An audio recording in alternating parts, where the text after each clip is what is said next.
My name is Mary, and I'm in my early 51s. I've been married to James for 21 years, and our life is mostly peaceful and happy. Even though we don't have children, we're content. James is 3 years older than me, and he works at a regular company. He hasn't really changed much over the years, but because I only work part-time, we have a little extra money to spend on nice things. Our marriage has been steady, without any big problems. But then, something small happened that shook up our calm life. It all started when I learned that my father had passed away and I inherited his apartment. After James and I got married, my father moved into a new, modern 3-bedroom apartment. Meanwhile, James and I lived in my childhood home, a 5-bedroom house full of memories.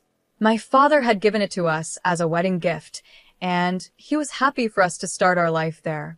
I was so touched by his gesture. When my father passed away, I inherited his apartment. I loved that place, so I decided to rent it out right away. But one day, during a conversation with James's family, an unexpected suggestion came up.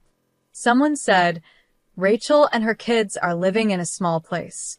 How about they move into Mary's 5-bedroom house? Rachel is James's younger sister. She's divorced and raising 2 kids in a 3-bedroom apartment, which is probably a bit cramped for them. To be honest, my relationship with Rachel hasn't been great. Every time we meet, she makes little sarcastic comments about the fact that James and I don't have kids yet. James and I got married just before we turned 32, and ever since then, Rachel has been making these remarks.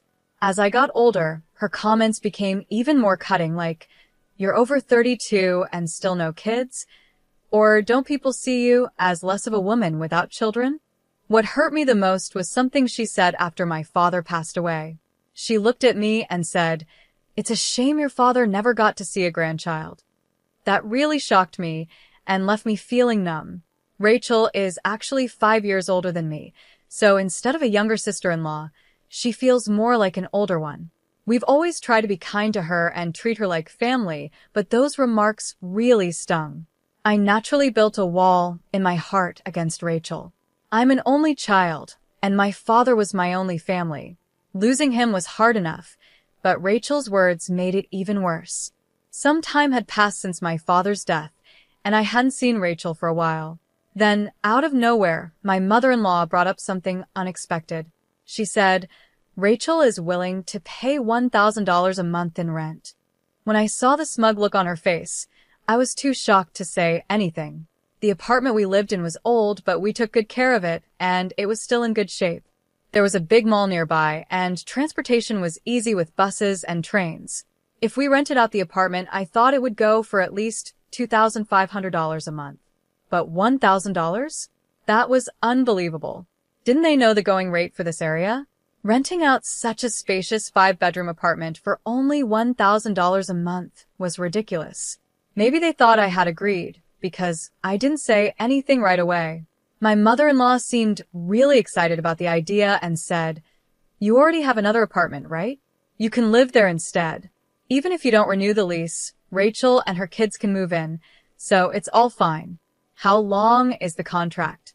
James seemed excited too and added, "That's a great idea.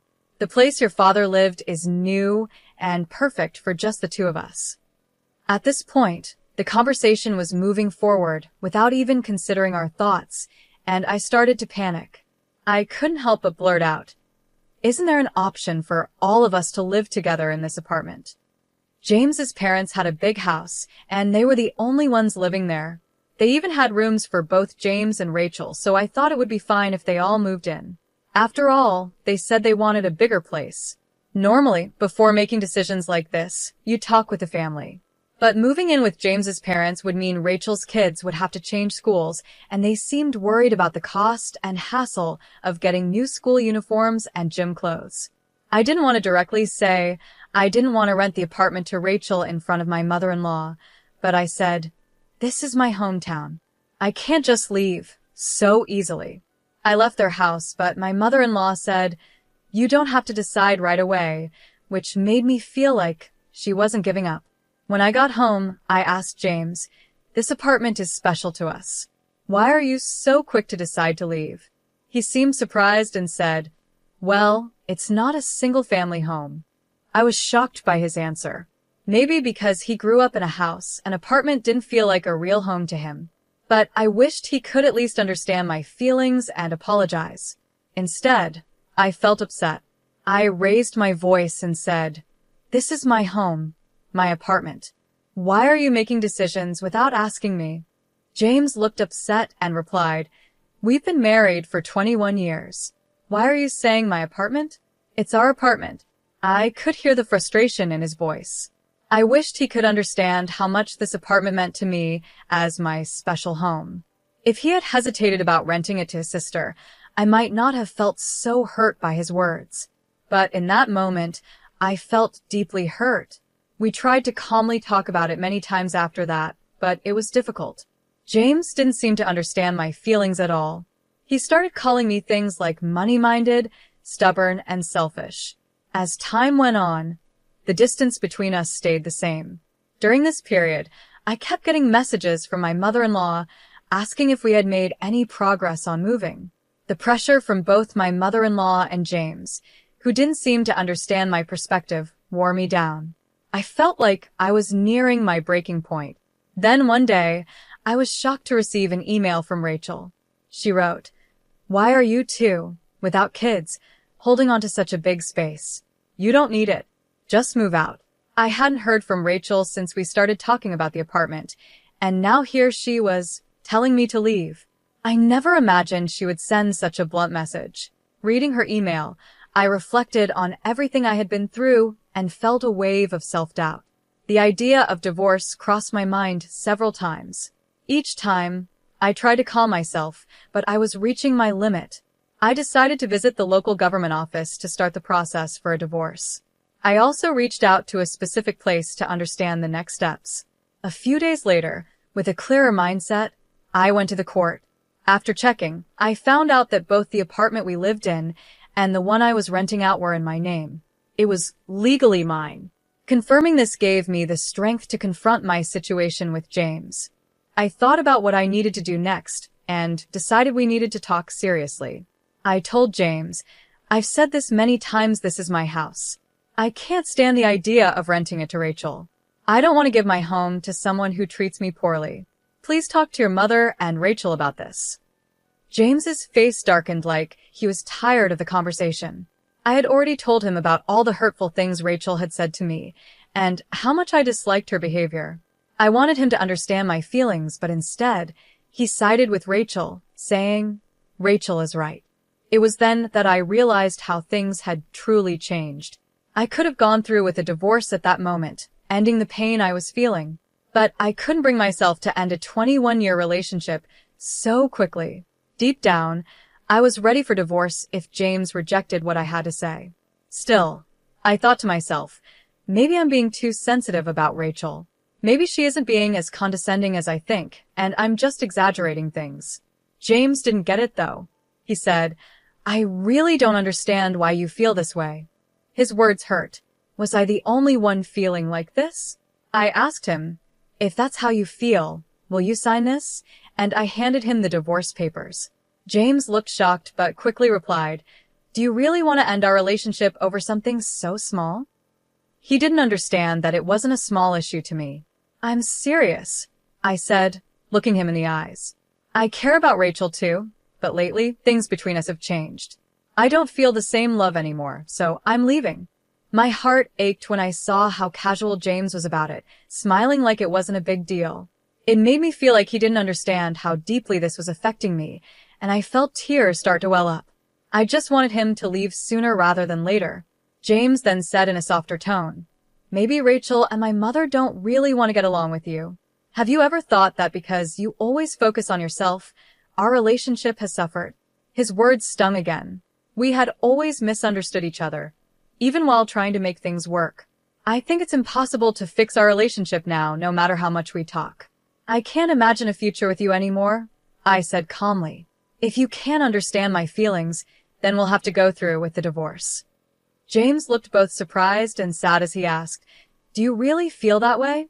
Then he left the house without saying anything else. He didn't sign the divorce papers, and he left all his belongings behind.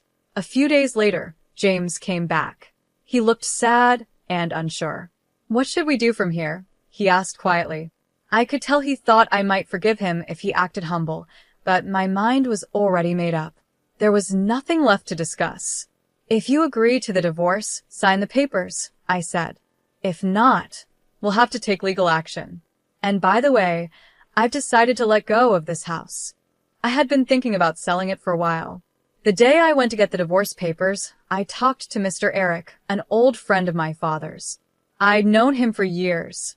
When I was a child, Mr. Eric was always by my father's side until the very end. He even attended my father's funeral and gave me his business card, telling me to reach out if I ever needed help. The card had the details of his law firm.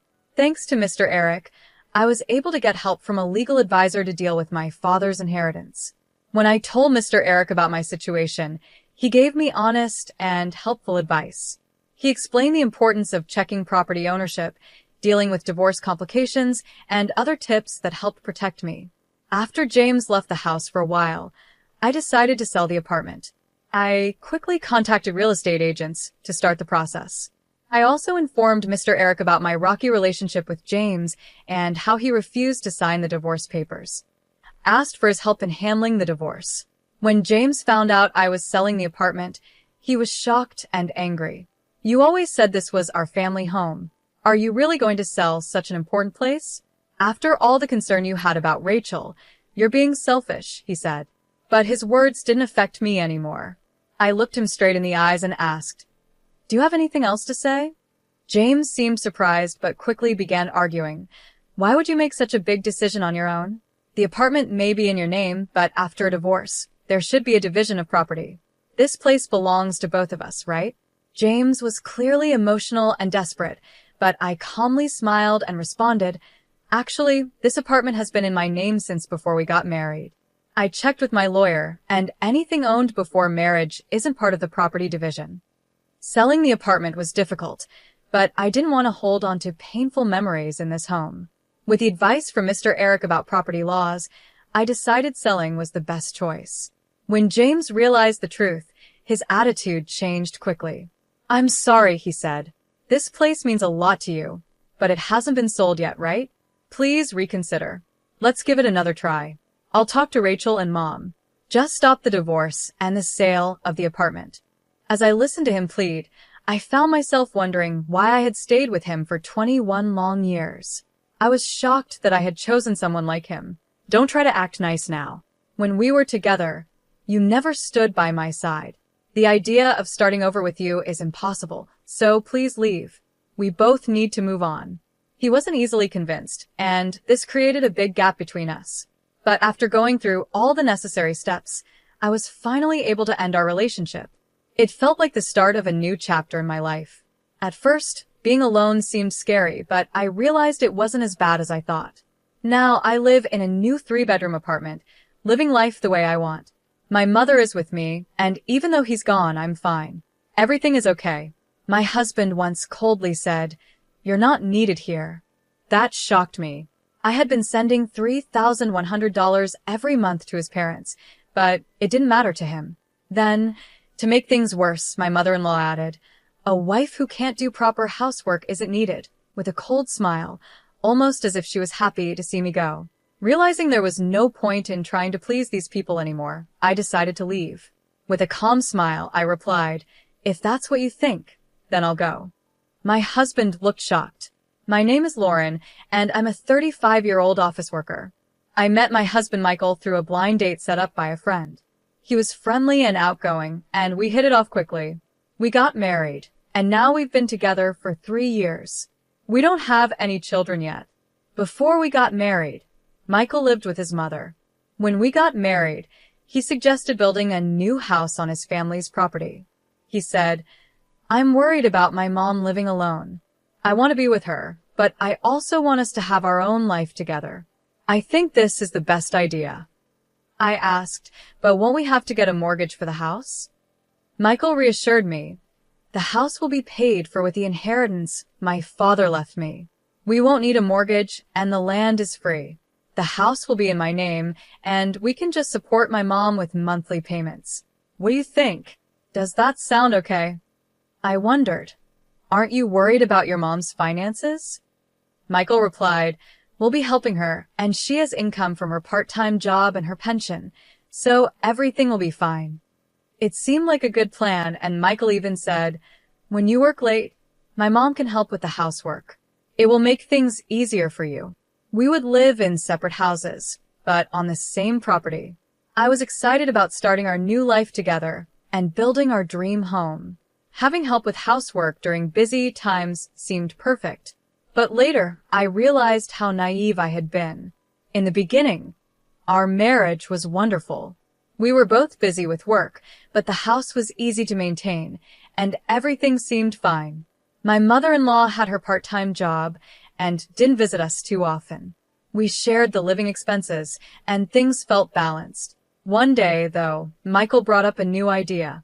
He said, I'll take care of all the household expenses, so can you transfer the regular payment to Mom every month? I want you to handle that.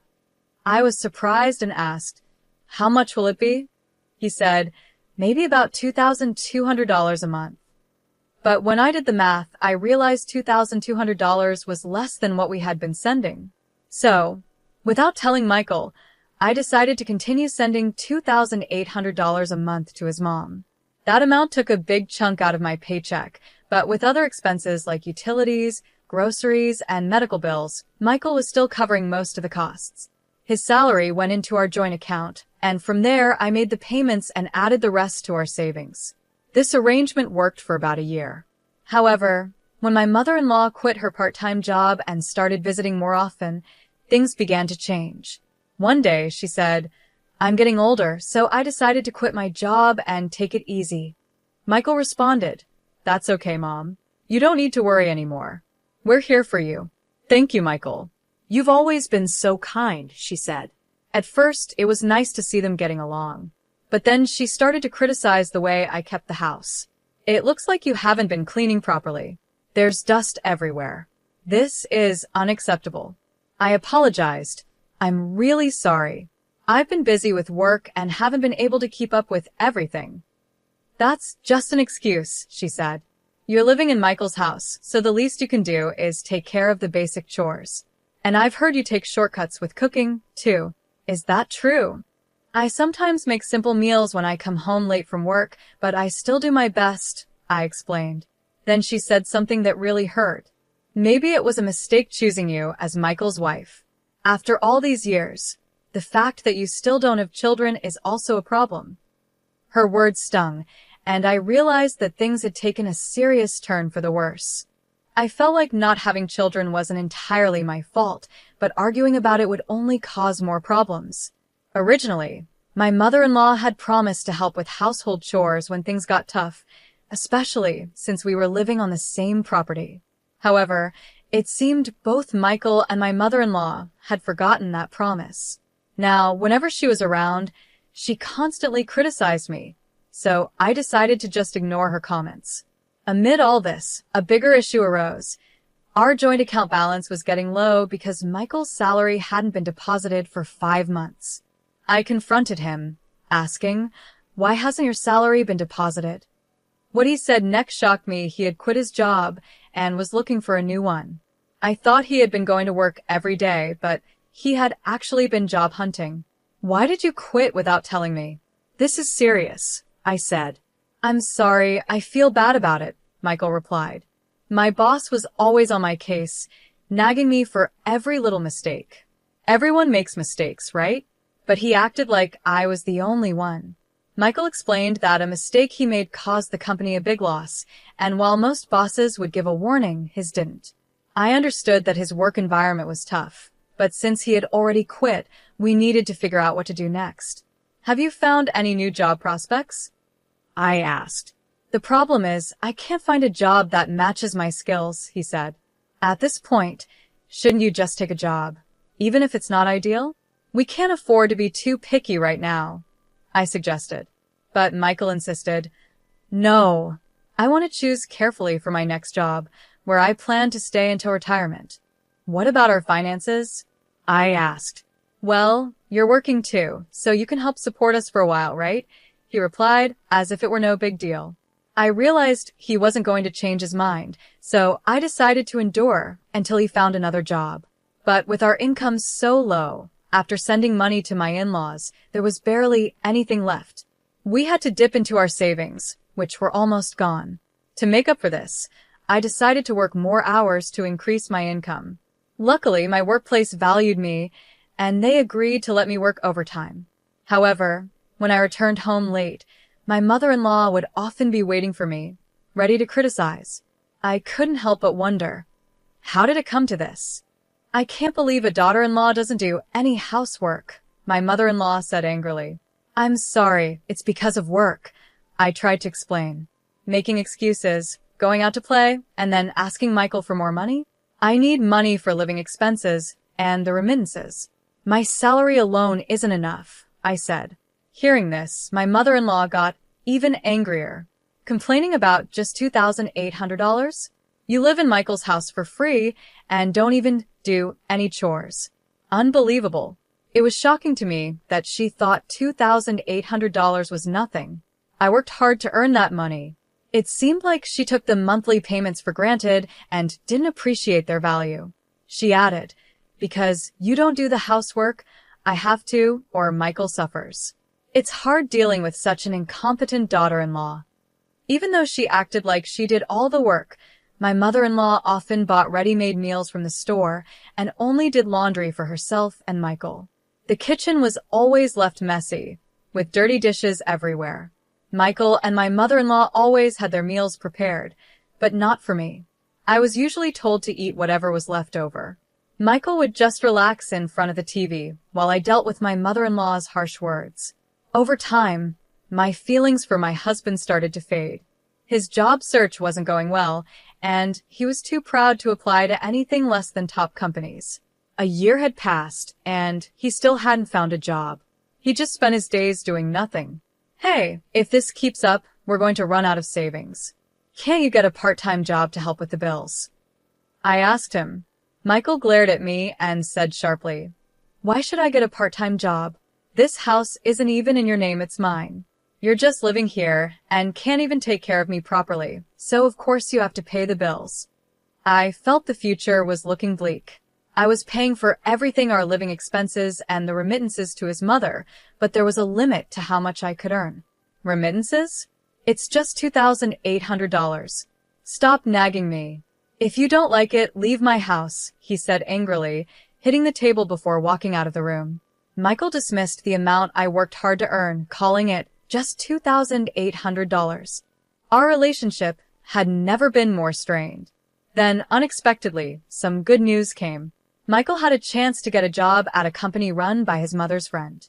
While the salary wasn't as high as his old job, I was just thankful he would be working again. The trial period was set for 5 months. Michael grumbled, I don't think this company is the right fit for my skills, but it's hard to say no since my mom introduced me. As long as you're willing to work, that's what matters. Do your best and aim for full employment, I replied. I never imagined that Michael's new job would cause more problems. At first, he left for work every morning with energy, but after a month, things changed. He started coming home late, and sometimes he didn't come home at all. His jacket smelled like a woman's perfume that I didn't recognize. On top of that, he stopped contributing his salary to our household and even started withdrawing money from our joint account without asking me, while still sending the monthly remittance to his mother. I decided to stop putting my salary into the joint account, which made Michael furious. He confronted me, asking, Why aren't you putting money in the account? The balance is almost zero. Where is your salary going? You're not paying for the living expenses. Tell me how you're using the money. I told him, That's not fair. Am I the only one earning and managing our household? If you contribute, I will too. Michael shot back. This house is mine. It's only natural for you to contribute. I was shocked by how he expected me to use my earnings for his spending, pay the remittances to his mother, and cover all the household costs. I also started to suspect he was having an affair, though I didn't have proof yet. I decided to investigate. Since I couldn't afford to hire a private investigator, I had to do it myself. One night, while Michael was asleep, I used his fingerprint to unlock his phone. I found messages with a woman named Julie, and the content was shocking. The messages said things like, "I really enjoyed our date today. I wish we could be together forever. And, would you consider marrying me? I'll get rid of my wife. Wait for me, can't wait to start our life in a new home." I took screenshots and saved the messages to my phone. I then decided to find out who Julie was.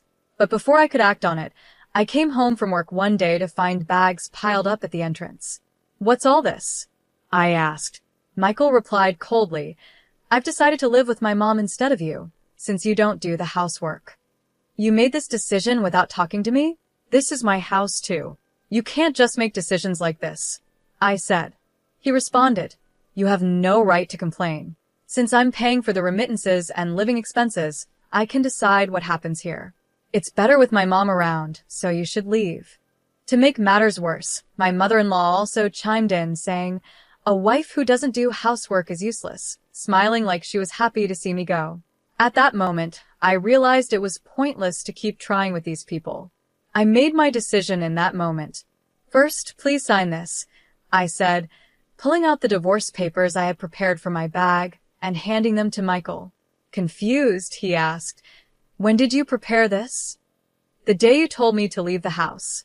I got them right after you said that," I replied calmly. Michael was surprised, but eventually he agreed and signed the papers. I signed them as well and said, "I'll submit these to the city office.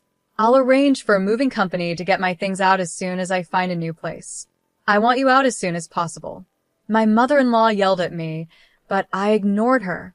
I packed the essentials into a bag and headed to my parents' house. They were surprised by my sudden arrival, but they welcomed me with open arms, understanding that something was wrong. The next day, I took some time off from work and began to take action. First, I submitted the divorce papers to the city office.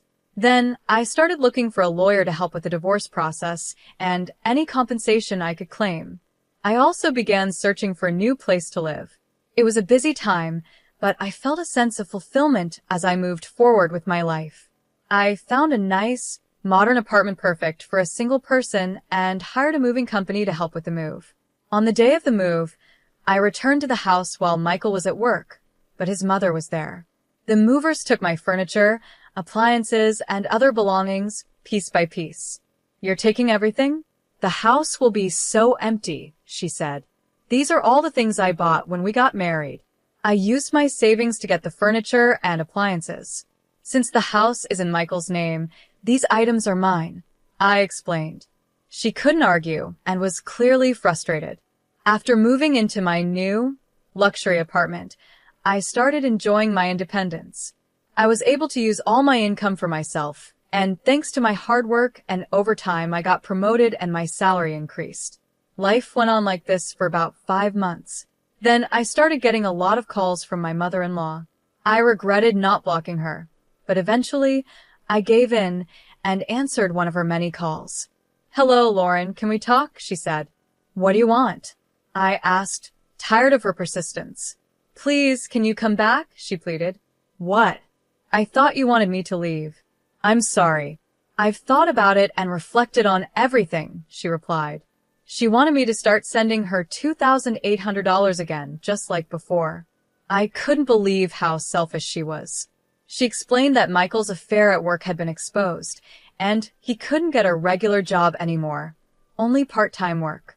He and Julie had started living together, but Julie didn't like living with his mother, so she moved back to her old home. Without the money I used to send, she was struggling to survive on her pension. "I have nothing to do with you anymore. I won't send you any money," I said firmly. Then I blocked her number and also blocked Michael's. I didn't want any more contact with either of them. But a few days later, Michael showed up outside my workplace. "Lauren, I'm sorry. Can we start over?" "I'm in trouble," he said, clearly desperate. I was shocked to see him there. He explained that living with Julie hadn't worked out because she couldn't do housework, and after the affair became public, he felt uncomfortable at work and quit. Their relationship fell apart because of their financial struggles and constant arguments, and Julie had left him. "It's too late," I told him. "I don't want to see you again. If you try to ambush me like this again, I'll call the police. He shouted, "Wait," as I walked away, but I ignored him and went home. Later, with the help of my lawyer, I received $50,000 in compensation, and Julie paid me an additional $210,000. I heard that Michael was now working several part-time jobs to pay off his debts and had even resorted to shady ways of getting money. Meanwhile, my mother-in-law had gone back to working part-time and was living frugally. They were constantly blaming each other for their problems. Julie had started working night shifts to pay off her debts after quitting her job and breaking up with Michael. As for me, I've adopted a little dog and am enjoying peaceful, happy days in my new apartment, looking forward to whatever life has in store next.